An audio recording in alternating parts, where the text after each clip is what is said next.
పరిస్థితి ఏంటి? సమాజంలో కొంతమంది ఉంటారు, విష్ణువుని వాళ్ళ కుల దైవంగా పూజిస్తారు. వెంకటేశ్వర స్వామి వాళ్ళు ఏంటంటే అంత కర్మనే ముఖ్యంగా భావిస్తారు. దాంతో పాటు కులదేవత, మా కులదేవత వెంకటేశ్వర స్వామి అండి.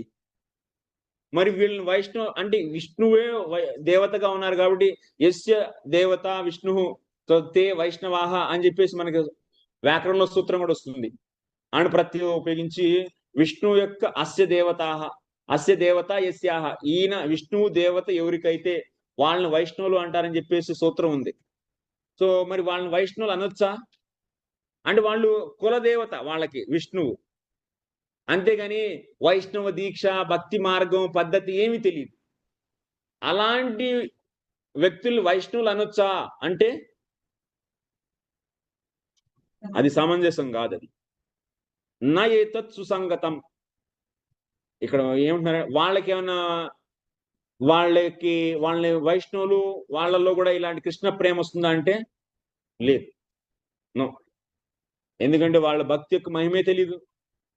విష్ణువుని ఉపాసించినా కూడా వాళ్ళు దేవతగా భావించి ఉపాసిస్తున్నారు. వాళ్ళకి ఎటువంటి ప్రోగ్రెస్ ఏమి ఉండదు.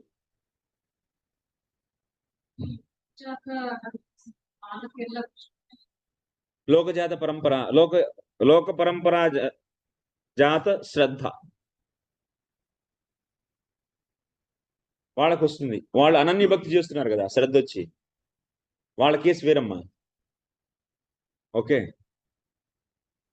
వీళ్ళు అనన్య భక్తులు కాదు, వీళ్ళు విష్ణువుని పూజిస్తున్నారు ఒక దేవతగా. ఇప్పుడు శివుని పూజించే వాళ్ళని శైవులు అంటారు కదా, అట్లాగే విష్ణువుని పూజిస్తున్నారు. వైష్ణవుని అనొచ్చా అని అంటే ఇక్కడ కుదరదు. ఇక్కడ అంటే ప్రాపర్ భక్తి మార్గాన్ని, సంప్రదాయాలను అనుసరించి, వైష్ణవ సంప్రదాయాన్ని అనుసరించి దీక్ష పొందిన వాళ్ళు కాదు వీళ్ళు.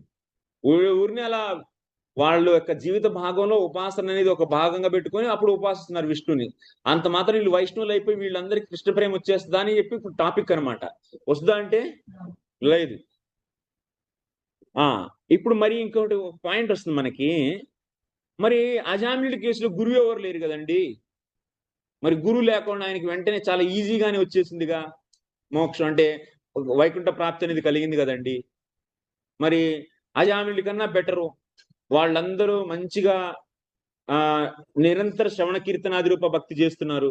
ఎవరి గురించి నేను చెప్తుంది? ఫస్ట్ వాళ్ళ గురించి. అంటే చెప్పాను కదా, ఫస్ట్ కేసు గురువు లేకుండా నిరంతరం శ్రవణ కీర్తనాది రూప భక్తి చేస్తున్నారు. దీక్ష తీసుకోవాలా, గురువు లేరు, దీక్ష లేదు. వాళ్ళ గురించి చెబుతున్నాను. వాళ్ళకి కృష్ణ ప్రేమ ప్రాప్తి, లక్ష్య ప్రాప్తి అనేది ఎలాగా చాలా కష్టం కదా.